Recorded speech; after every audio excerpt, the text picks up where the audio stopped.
I've always believed that marriage is built on trust. It's a foundation of love, shared dreams, and mutual respect. But what happens when cracks appear in that foundation, silent and unseen?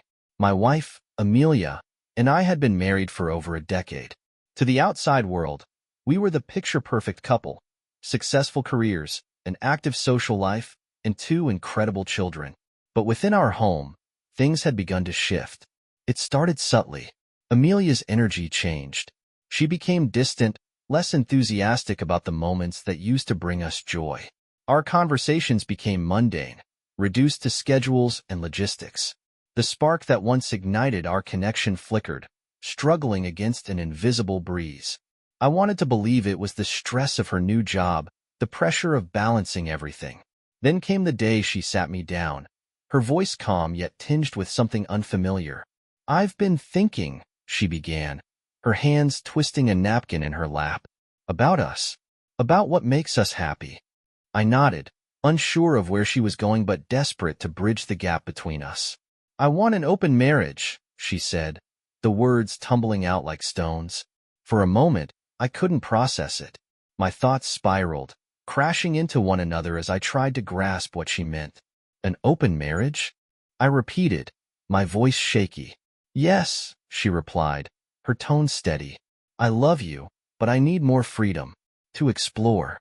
Her confession was a dagger to the heart, leaving me breathless. I stared at her, searching her face for the woman I married. "Amelia, is there someone else?" I asked, my voice barely a whisper. Her hesitation was answer enough. My heart broke, yet I needed to hear it. "There's someone," she admitted, her eyes fixed on the floor, "but it doesn't change how I feel about you." Her words felt hollow, a thin veil of justification. I stood, my hands trembling. "So, you want me to share you? To accept that there's another man in your life?" "It's not about sharing," she argued, her voice defensive. "It's about honesty and growth." Honesty? Growth? The irony wasn't lost on me. But instead of fighting, I let silence speak. I needed time to think, to make sense of the wreckage she'd unleashed. That night, while she slept, I stared at the ceiling, the weight of betrayal pressing down on me. And as I lay there, a plan began to form. A way to face the man who had stolen her affections. But not just to confront him. No, this would be about justice. About reclaiming the dignity she thought she could take from me. I wasn't going to crumble. I was going to act. And this was just the beginning. The days after Amelia's confession were a haze of confusion and pain. I couldn't shake the image of her sitting across from me, calm and composed, as if she were discussing what to have for dinner. My heart burned with anger, but I masked it with indifference. If she wanted to be honest, I'd let her believe I was considering it. While she busied herself with her usual routines, I began to observe her more closely. The way her phone was always within arm's reach, the new passwords she'd set, her sudden, late meetings. Each detail painted a clearer picture of her deceit. I wasn't ready to confront her, not yet. First, I needed proof. One evening, while she showered, I took her phone from the nightstand. My hands shook as I entered the passcode. I knew it from watching her enter it countless times before our wedding date. The irony wasn't lost on me.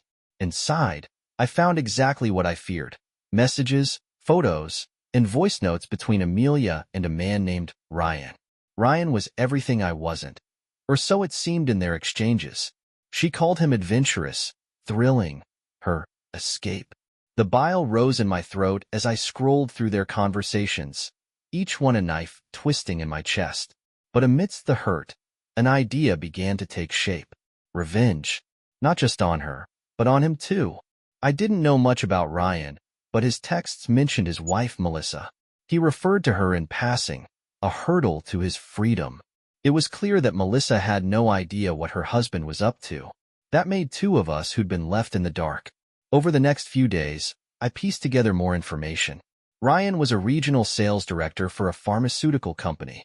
He and Melissa lived in a gated neighborhood across town. They had 2 kids, a golden retriever, and a social media profile that screamed, "perfect family." It would have been laughable if it weren't so infuriating. I knew what I had to do. If Amelia and Ryan wanted honesty, I'd give them a dose of it, served cold.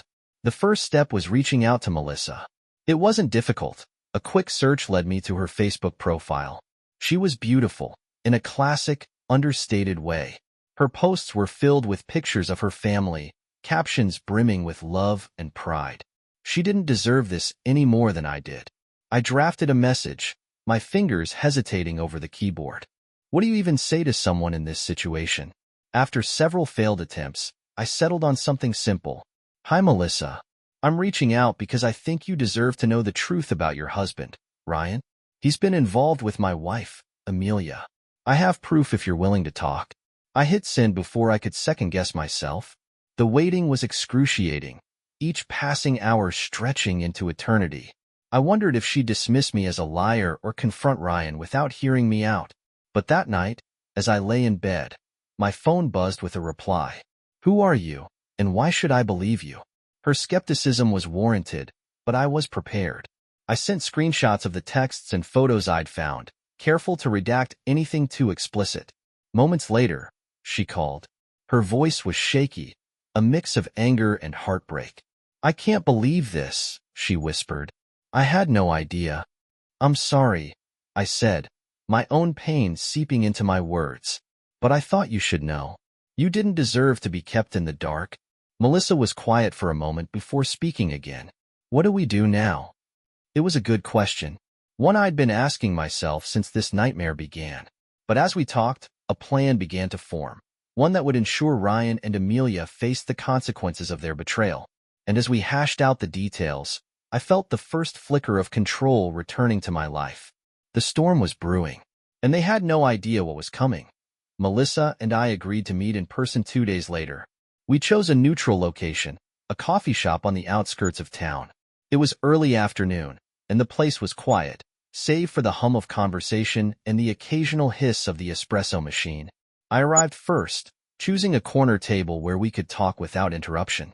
When Melissa walked in, she looked every bit as composed as her online persona suggested.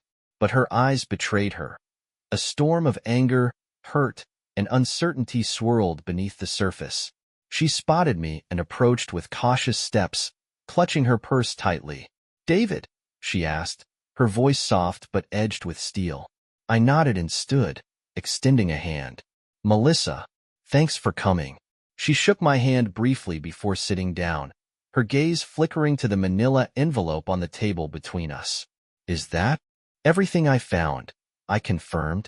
Texts, photos, and proof of where they've been meeting. She hesitated, then reached for the envelope. As she flipped through the contents, her face darkened. How long has this been going on? Months, I said, my throat tightening.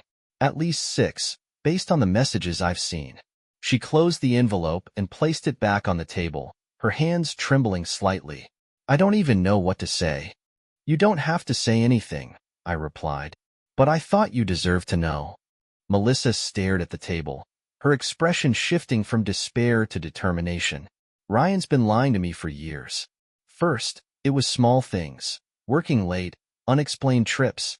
I always believed him because I wanted to. But this, she gestured to the envelope, this is unforgivable. I nodded, feeling a grim solidarity with her pain. They think they've gotten away with it. That will just sit by while they tear our lives apart. Her lips tightened into a thin line. Not anymore. That was the moment we decided to take action. Together, we laid out the framework for what would become our plan. It wasn't just about confrontation, it was about exposure. If Ryan and Amelia were going to flaunt their betrayal, they would face the fallout. Melissa revealed that Ryan had planned a business trip next weekend, a trip that coincided suspiciously with Amelia's supposed girls' getaway. We both knew it was their cover for a rendezvous. I want to be there, Melissa said firmly. I want to see the look on his face when he realizes he's been caught. And he will be caught, I assured her. But we need to be smart about this. Over the next hour, we strategized. Melissa would gather information from Ryan's emails and calendar, while I kept tabs on Amelia's movements. If they were meeting at a hotel, as we suspected, we'd confront them together, with enough proof to leave no room for denial. Before we parted, Melissa paused, her expression softening. Thank you, David, for telling me. Most people wouldn't have the courage. I'm just trying to do what's right, I said. For both of us. She gave a small, sad smile before walking away, the envelope tucked under her arm. As I watched her go, a strange sense of resolve washed over me. For the first time in weeks, I felt like I was reclaiming some control over my life.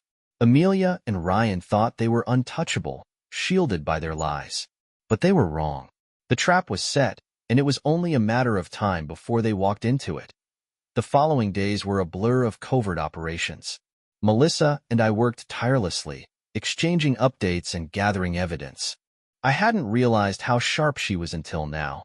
Her ability to extract information from Ryan's guarded digital life was nothing short of impressive. He's booked a hotel, she texted me late one evening. Downtown. Suite 1421. Friday through Sunday. I stared at the message, a mix of anger and anticipation swirling in my chest. Amelia had told me she'd be at a spa retreat with her friends that weekend. Self-care getaway, she'd called it. The audacity of it all was staggering. They'll slip up, I replied. Let's make sure we're ready when they do. We needed irrefutable evidence, not just for our satisfaction, but for the legal advantage it could provide. Melissa had already started consulting with a divorce lawyer, and she encouraged me to do the same. The more proof we have, the better position we'll be in, she said during one of our phone calls. So, I got to work. I installed a small GPS tracker in Amelia's car under the guise of routine maintenance. I wasn't proud of the deceit, but desperation pushed me beyond my moral boundaries. If she was going to live a double life, I'd make sure it was exposed. The tracker confirmed what I feared. Amelia had been visiting the hotel weekly. A recurring Thursday night reservation for dinner and drinks at the rooftop lounge, followed by a suite on the upper floors. I stared at the data on my laptop, my stomach churning. The thought of her with him, laughing, sharing moments that should have been ours. It was unbearable. But the turning point came when Melissa uncovered something unexpected. They're throwing a party, she told me over the phone, her voice tight with anger. A private one, at the suite. Ryan's invited some of his colleagues. Apparently, it's a regular thing. Colleagues? I asked, incredulous. Does he think this is some kind of game? Looks like it, she replied bitterly. But this is an opportunity. If they're going to flaunt their affair in front of other people, it'll be even harder for them to deny it. She was right. A public display of their betrayal could work in our favor. But the more we talked, the clearer it became that we needed to handle this carefully. Showing up unprepared could backfire, turning the narrative against us. We needed a plan, one that would leave no doubt about their guilt. Melissa suggested hiring a private investigator to document the party. Someone discreet, she said. We can't risk them seeing us. I hesitated at first, worried about the cost and complexity. But as the weight of the situation bore down on me, I realized she was right. This wasn't just about revenge. It was about securing a future where we could walk away with our heads held high. The investigator was a wiry man named Scott, with a no-nonsense demeanor and an air of professionalism. He assured us he'd seen it all before, and that gathering evidence like this was standard procedure. He'd pose as a guest at the hotel, equipped with discreet cameras to capture everything. We'll have what you need by the end of the weekend, he promised, his tone confident. As the days ticked by, I kept my distance from Amelia, pretending I was too busy with work to notice her increasingly distracted behavior. She seemed almost giddy as she packed for her spa weekend, humming a tune I hadn't heard in years. It made my skin crawl. When Friday finally arrived, Melissa and I waited in tense anticipation. Scott sent us updates throughout the evening, confirming that Amelia and Ryan had checked in together. The party's starting, he texted at 9:45 p.m. This is going to be gold. And then came the moment that changed everything. At 11:30 p.m., Scott sent a video clip to our phones. I opened it with trembling hands, and there they were, Amelia and Ryan, standing in the center of the suite, laughing and toasting with their guests. His hand rested possessively on her lower back, a gesture so casual yet intimate that it sent a fresh wave of pain through me. Melissa called immediately, her voice shaking with rage. We have them, she said. There's no denying it now. She was right. The evidence was damning, but it wasn't enough. Not yet. We had one more card to play. A final move that would ensure they faced the consequences of their actions. And this time, it wouldn't just be Melissa and me watching from the sidelines. By Saturday morning, the plan was set in motion. Scott had delivered on his promise, providing a treasure trove of evidence, photos, videos, and even audio recordings from the party. Melissa and I reviewed everything, our anger giving way to a grim determination. Now, it was time to deliver the coup de grace. I decided to confront Amelia in a way she wouldn't see coming. That evening, while she was still at the hotel with Ryan, I texted her. Me, hope you're enjoying your spa weekend. Amelia, I am. It's been so relaxing. How are things at home? Me, quiet. I've been thinking about us, though. How about I host a little dinner party when you're back? Just a chance for us to reconnect with friends. There was a long pause before her reply came. Amelia, that sounds wonderful. Who are you thinking of inviting? Her casual response made my blood boil, but I kept my tone light. Me, a mix of people. You know, a few of my colleagues, maybe some of yours. And hey, doesn't Ryan have a wife? Let's include her too. I could almost feel her panic through the phone. Her reply came faster this time, the cheerful tone cracking. Amelia, why Ryan? We're not that close, are we? I smiled as I typed my response. Me, oh, I think it'll be fun. Besides, it's always nice to make new friends. There was no reply. I didn't need one. I knew her mind was racing, trying to figure out if I'd pieced everything together. Let her sweat. She had no idea what was coming. Melissa, meanwhile, had her own plans for Ryan. She sent him a carefully worded text, pretending to be none the wiser. Melissa, I was thinking we could host a double date soon. Maybe you and your work friend Amelia could join us for dinner? He replied with his usual smooth confidence. Ryan, sounds great. Let me check with Amelia and get back to you. Melissa showed me the exchange, her lips curling into a bitter smile. He's trying so hard to play it cool, she said. It's almost pathetic. With both Amelia and Ryan sufficiently rattled, we moved to the next phase of our plan. The dinner party would be the perfect setting for the final confrontation. Melissa and I worked out every detail, from the guest list to the seating arrangement. We made sure to include key players, Amelia's and Ryan's colleagues, as well as friends who would spread the story far and wide once it unfolded. The invitations went out on Sunday. By Monday, Amelia was acting strange. She avoided me at breakfast, her eyes darting nervously whenever I mentioned the dinner. When I brought up Melissa's RSVP, she nearly dropped her coffee mug. She's coming? Amelia asked, her voice unnaturally high. Of course, I said innocently. She seemed excited about it. You two will finally get to chat. Her laugh was forced, her grip tightening on the mug. Can't wait. For the rest of the week, I played the role of the oblivious husband, watching as Amelia grew increasingly tense. She tried to cancel the dinner twice, claiming she wasn't feeling well, but I insisted. You said you wanted us to reconnect, I reminded her. This is a great opportunity. When Friday night arrived, Melissa and I were ready. She arrived early to help set up, and together, we put the final touches on what would be an unforgettable evening. I made sure the dining room was spotless, the table set with candles and fine china. Everything had to appear perfect, right up until the moment it all fell apart. By the time the guests began arriving, I felt a strange sense of calm. Amelia greeted everyone with her usual charm, though her eyes betrayed her unease. When Ryan walked in, his arm casually draped around Melissa, I saw Amelia flinch. The stage was set. Dinner began smoothly enough. The conversation was polite, the laughter flowing easily.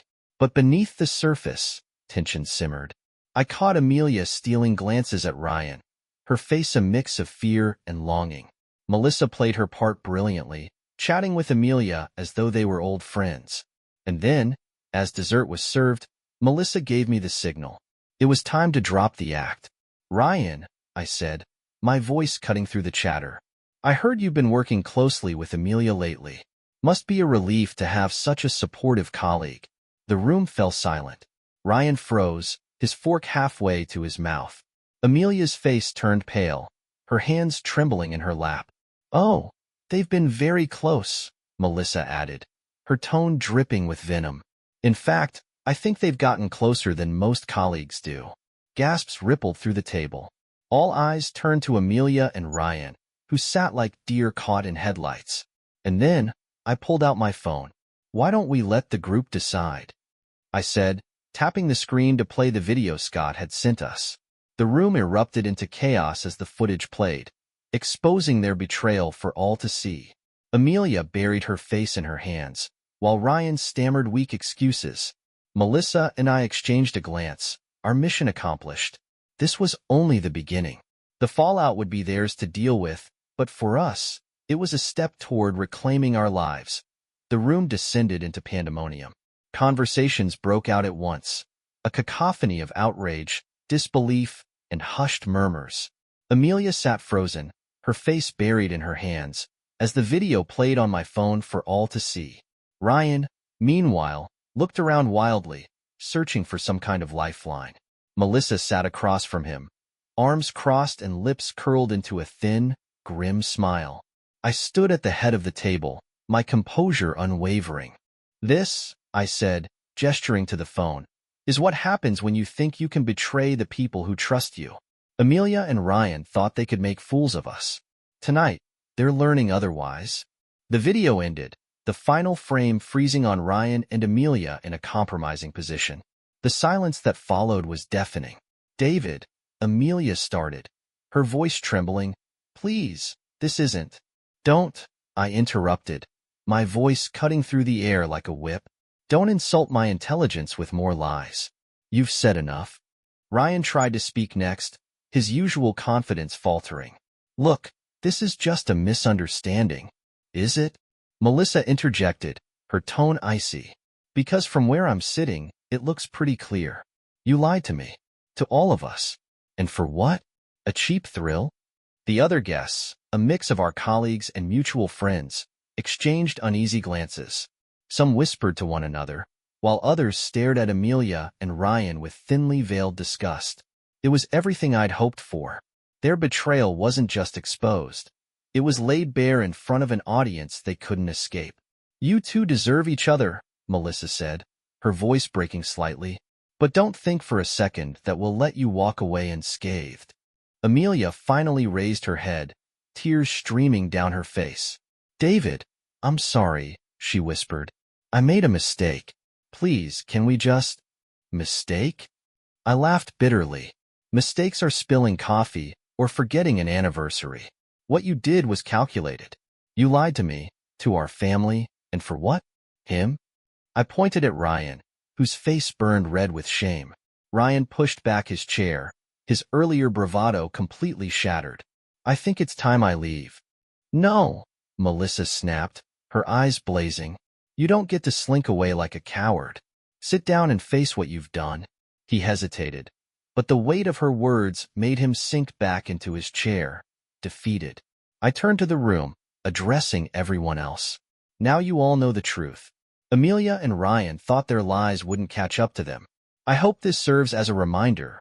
Betrayal always has consequences.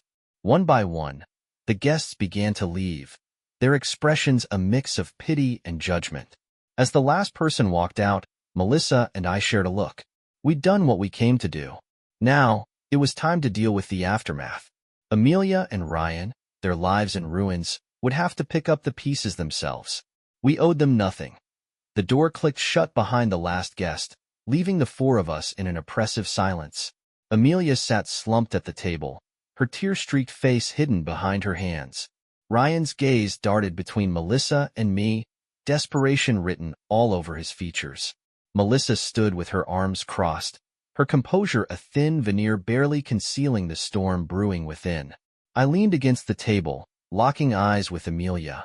So, I began, my voice low but steady. Was it worth it? She flinched at my words, her shoulders trembling. David, please. Answer the question, I interrupted sharply, cutting through her pathetic attempt at remorse. Was he worth destroying our marriage? Our life?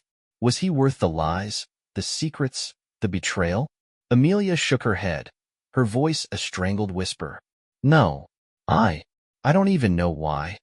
Don't you dare play the victim, Melissa snapped, her voice cold as ice. You knew exactly what you were doing. You both did. Ryan finally found his voice, though it came out weak and shaky. Look, it just happened, okay? Neither of us meant for it to go this far. Melissa let out a bitter laugh. It just happened? That's your excuse? Months of sneaking around, lying to your wife and kids. It just happened? I stepped closer to Ryan, my anger boiling to the surface. You destroyed 2 families, Ryan. You didn't just cheat on Melissa. You cheated your own children out of the stability they deserve. And for what? A fling? His face turned crimson, but he said nothing. I could see the fight draining out of him. Good. He deserved to feel as powerless as he'd made us feel. Amelia finally lifted her head, her red-rimmed eyes pleading. David, I'm sorry. I made a terrible mistake, but I never stopped loving you. Love? I scoffed, shaking my head in disbelief. You don't betray someone you love. You don't sneak off to hotel rooms and throw parties for your lover while feeding your husband lies. Her lip quivered, but I felt no sympathy. I had nothing left to give her. You said you wanted honesty, Amelia. I continued, my voice hard. Well, here's some honesty for you. You killed whatever love I had for you the moment you chose him over us. Melissa stepped forward, her focus now on Ryan. I'll be filing for divorce first thing Monday morning, she said coldly. And believe me, I'll make sure everyone knows why. Don't think for a second that you'll walk away from this unscathed. Ryan opened his mouth to protest, but seemed to think better of it. Instead, he hung his head, a defeated man. As for me, I turned to Amelia, my voice calm but firm. Pack your things, Amelia. I want you out of the house by tomorrow. Her breath hitched as she stared at me, realizing there was no saving us. David, please. No more begging, I said, walking away. You made your choice. Now live with it. The aftermath of that night was both liberating and painful. Amelia spent the next day packing her belongings, her movements slow and deliberate, as if dragging out every moment would change my mind. I stayed away, taking the kids to the park and leaving her to her task. By evening, when I returned, she was gone. I stood in the doorway of our bedroom, staring at the emptiness she left behind. For a moment, I felt the weight of years of shared memories, both good and bad, pressing down on me. But then, I reminded myself, this was the start of something new. I had no intention of letting her betrayal define my future. Melissa and I kept in touch. Though our paths had crossed because of our shared pain, we found ourselves drawn together by more than just our anger at Amelia and Ryan.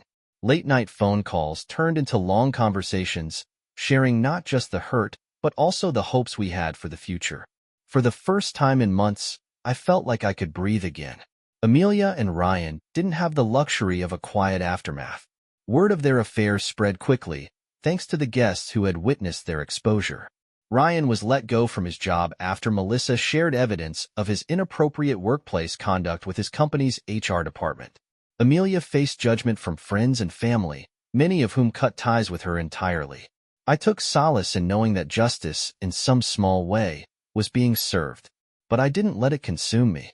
I had bigger priorities, my kids, my career, and my own healing. Amelia's departure didn't mean she disappeared from our lives. We agreed to co-parent for the sake of the children, though trust was a distant memory. The kids struggled to understand why their mother no longer lived with us, and I did my best to shield them from the worst of it. Amelia tried to maintain a presence, but the strain was obvious. The tension between us during handoffs was palpable, but I kept my focus on the boys. They needed stability, and I was determined to provide it. Melissa became a surprising source of support. We didn't rush into anything romantic. There was too much baggage to unpack, but her understanding was a lifeline. She helped me navigate the legal proceedings, offering advice when I needed it most. I, in turn, became someone she could lean on. Slowly, we both began to find our footing. I returned to hobbies I had abandoned during the marriage, rediscovering parts of myself I'd forgotten. Melissa took up painting, channeling her emotions into vibrant canvases. It was a new chapter for both of us. When the divorce was finalized, I felt a strange mix of relief and sorrow. The life I'd built with Amelia was officially over, but so was the pain she'd caused. Melissa's divorce followed shortly after, and together, we celebrated the end of an era and the beginning of something new. Our connection deepened, not out of revenge or convenience, but out of genuine respect and care. It wasn't the life either of us had planned, but it was one we were learning to embrace. It wasn't easy to let someone back into my heart after what had happened. Melissa understood this better than anyone. We took things slow, allowing ourselves time to heal individually before considering a future together. When we finally took that step, it felt natural, like two broken pieces finding a way to fit together. Amelia and Ryan's reputations never fully recovered, and I didn't shy away from the truth when people asked. I didn't go out of my way to ruin them further, but I made it clear that I wouldn't protect their lies. The community's judgment was theirs to bear, and I felt no guilt about it. Meanwhile, Melissa and I began to appear in public together. At first, it was awkward, friends and acquaintances unsure how to react, but over time, it became clear that we weren't defined by the betrayal we had endured. We were moving forward, and that was all that mattered. Years later, I look back on those dark days with a mix of sadness and gratitude. Sadness for what was lost, but gratitude for the lessons learned. Melissa and I are now partners in every sense of the word, united by more than just shared pain. Together, we've built a life defined by trust, honesty, and resilience. Amelia and Ryan remain distant figures, their paths no longer crossing ours. I've heard rumors of their struggles, but they're no longer my concern. My focus is on the present, on my kids, my career, and the future Melissa and I are creating. Betrayal may have broken me once, but it also shaped me into someone stronger. And for that, I'm grateful.